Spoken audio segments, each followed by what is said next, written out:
Welcome to the platform of womanhood. The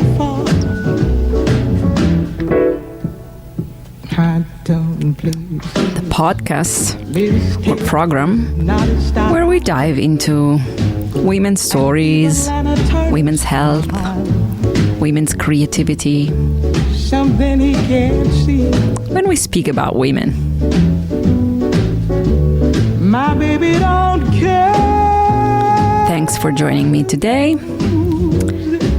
I'm super happy to go on with the talk about cyclical awareness and archetypes. Last time spoke about the follicular phase and the inner Artemis, the inner girl, the inner virgin, the inner archer. And today I'm gonna move forward and speak about a different phase of our cycle, of our hormonal cycle, a different energy, a different archetype, a different internal woman, we could say. Always thinking about the fact that women are multiple beings. Within the same woman, there are many other women living inside. And according to the day you meet this woman, you may meet one woman rather than another. So the change is constantly happening day by day, week by week. And what happens to the woman's body after the follicular phase, that I remind you is that time of your hormonal cycle after bleeding, after the menstrual phase. So after the menstrual phase, we have some days of regeneration, of a new beginning. We saw it last time with this estrogen hormone rising up, the follicle stimulant hormone rising up and releasing activity in the ovaries. And this goes towards a peak of activation, a peak of estrogen rising. That is what we call the ovulation or ovulatory phase. That is what we're going to speak about today. Ovulatory phase as the peak of estrogen, of this hormone that makes us open up, give, share, expand. Estro, to go out, to open, to expand, to increase. And this is it. It's a kind of full moon in the cycle. So if we associate the moon cycle to the hormonal cycle, we're definitely speaking about the full moon time. And what is the full moon time? The full moon time is a time where there's a lot of light, obviously, where the sky is white, is silver, is painted with moon rays, and you can see everything with clarity, even at night. There is a kind of excitement. Here in Oroville, the forest changes during the full moon. All the creatures are more lively. They're speaking. You can hear birds that usually sleep at night singing, even if it's nighttime, because of this light activation. And women are very much subject to the light happening at night. There have been even studies showing that when a woman is exposed to a higher quantity of light rays at night, her ovulation happens earlier. Because ovulation, that is the act of releasing the oocyte, the egg cell, from the ovary down into the tube, the uterine tube that goes into the uterus, happens due to this light stimulation. There is a kind of inner and outer light that is playing a big role here. So anytime you see the moon outside, you take a moment to see, in which phase am I right now? Is this affecting me, or am I polarized? So am I living the opposite phase? Am I living my menstrual phase during the full moon, or vice versa? Am I living my ovulatory phase during my full moon? Check it out. This doesn't mean that you have to ovulate during full moon, obviously, because we're subject to many other laws of nature. And stress is the most important, because that's what alterates all our beautiful hormonal functionings. And yeah, we happen to lose our natural rhythm, and we happen to to have periods earlier, later, and try to find a rhythm every time. But going back into the ovulatory phase, also the full moon energy, ovulatory phase, this energy of expansion, energy of creation. So literally, the body here is speaking the language of creation. The body is creating something, is creating an egg cell, a potential human being. We are speaking about creating a potential human being. It's not a little thing, it's quite something. And this doesn't necessarily mean that every ovulation you want to have a baby and this becomes a baby. But there's the potential, so the potential energy to create. This ability is there because women are creative by nature, but the fruits of this creativity depend on how we relate to this ability. So we can be mothers of children, as well as mothers of projects, of a work, of an art, of anything we want to create, not necessarily human beings. So being a mother is an inner quality of a woman, no matter if she has children or not. She will always be the mother of her own creatures. And it's up to her to decide which creatures are her own creatures. She can create in a relationship, in a particular situation, in a job, in the kitchen, why not? In an art atelier, in a garden, in any place she chooses to put her creative energy. Bear in mind that this time, this ovulatory phase, is the peak of energy in the body. So you have a lot of physical energy to do things, to put things into action. So if your project that you may have started to think about during the follicular phase, in the beginning of the seed time, now want to take a shape, this is the time you put things into shape. You try to make it work because you're full of energy. Your estrogen level makes you be in tune with the action of doing, of being active, of sharing. Giving some details of when and how can we recognize this phase. Well, this depends very much on each woman's life, each woman's hormonal cycle. We are not all the same, obviously. Some of us have a 28-day long cycle. Some others have a 26, 32, 25, 36. It depends. It depends on many reasons of the body type, what in Ayurveda is called prakriti, so the inner nature of that person. She tends to release fast or to retain long. And it depends on all the laws of nature we always take into account. So the moon outside, sometimes the full moon triggers a earlier ovulation or a later ovulation, or vice versa, menstruation with the new moon. It can be triggered by stress, physical, mental stress, the change, by seasonal changes. So sudden rain can affect and has effect on my hormonal cycle. And many other things that are not visible sometimes, that are inner things, such as sentimental processes, emotional processes, internal, energy activations or changes. In the solar cycle, if you want to associate the ovulatory time to the solar cycle, we refer to the summer. But when does this occur? It occurs usually halfway to the next menstruation. But again, it depends, because if you have a 28-day cycle, very sharp and precise and regular, then yes, it's halfway. If you have it shorter or longer, that varies. It's usually 14 days before the next bleeding. But again, observe, if you put yourself into a stressful situation, you may happen to have a longer time between ovulation and menstruation. So this cannot apply.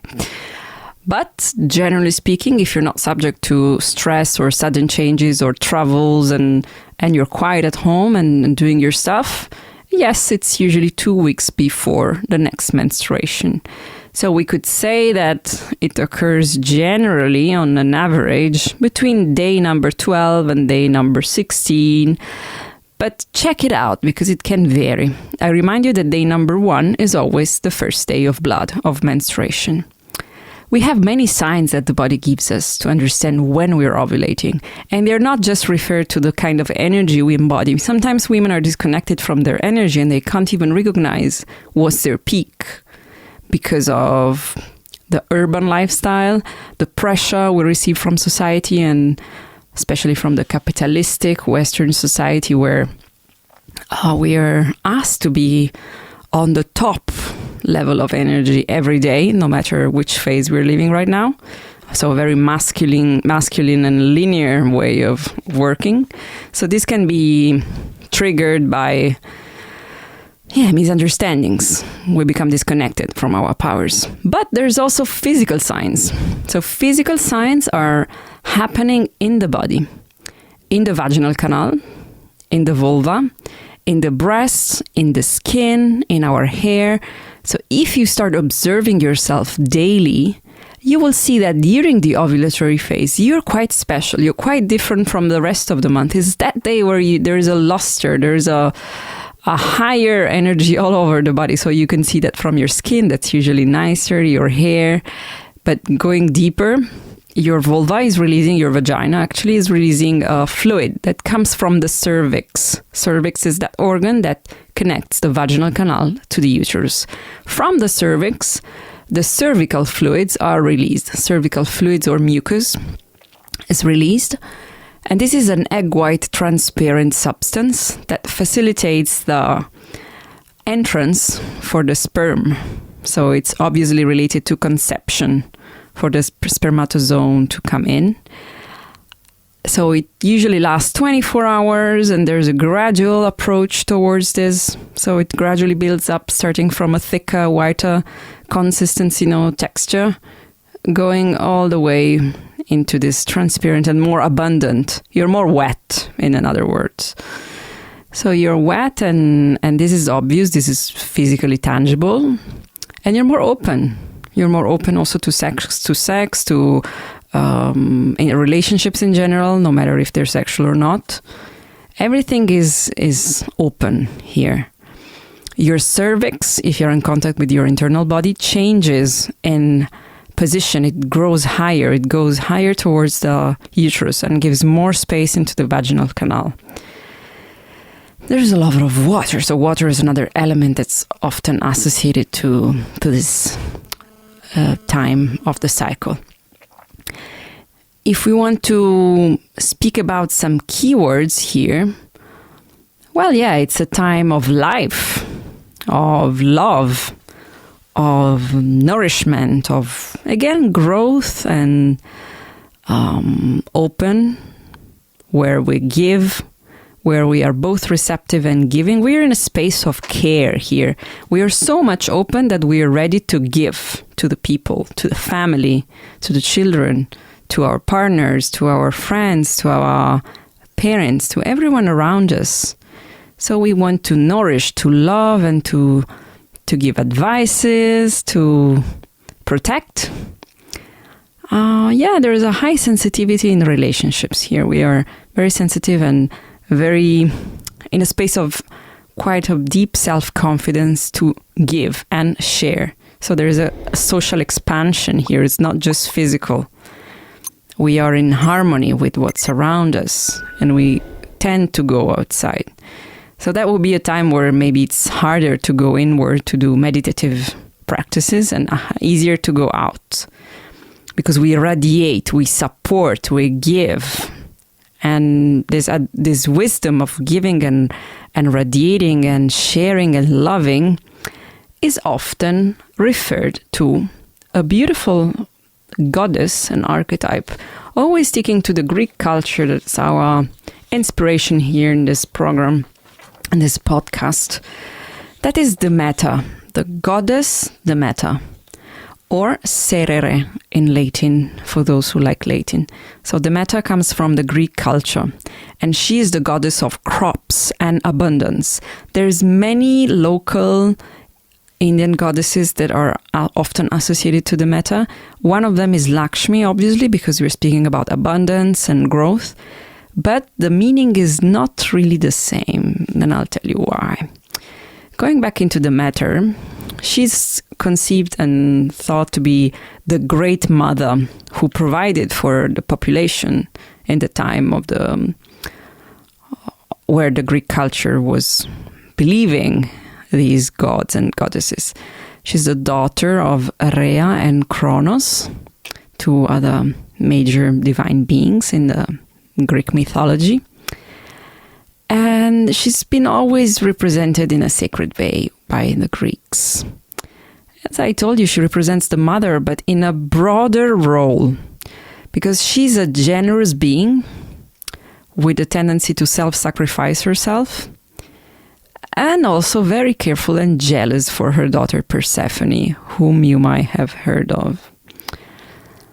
So this female archetype, Demeter, is that energy that activates the desire to generate, the desire for motherhood, but not only with a child, no, but with any type of creation. So she's the archetype that puts a woman in front of her power of manifestation, of creation. So she's the potentiality itself in the state of manifestation.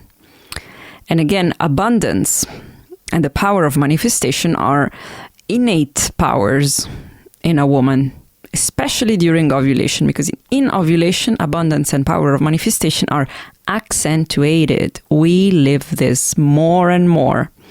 It is a nutrient archetype, very, very nourishing.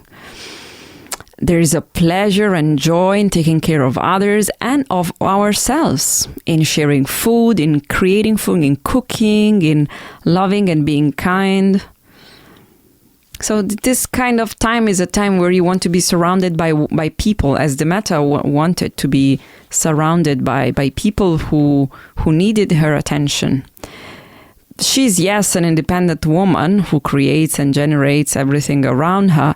However, this is a time where you need to be careful on what you give, because not necessarily the people who are around you are ready to receive and wanting to receive. Somebody needs appropriate moments to receive, and if you tap into resistances, then you may feel there is a certain unbalance.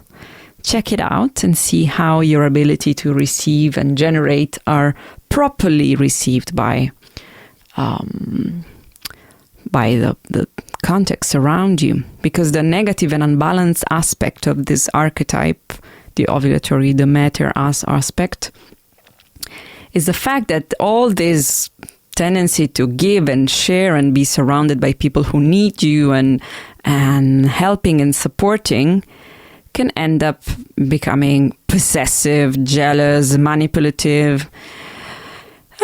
Check it out and see what's the boundaries between being open and giving and mother while avoiding to be possessive, jealous, and manipulative in partnerships, in work. Because the energy that are mobilized here are the energies of taking care of others, being protective, and also receive care and attention in turn, because you give to receive on the same way. So you prepare your nest, you arrange, you clean, you organize, you beautify everything around you.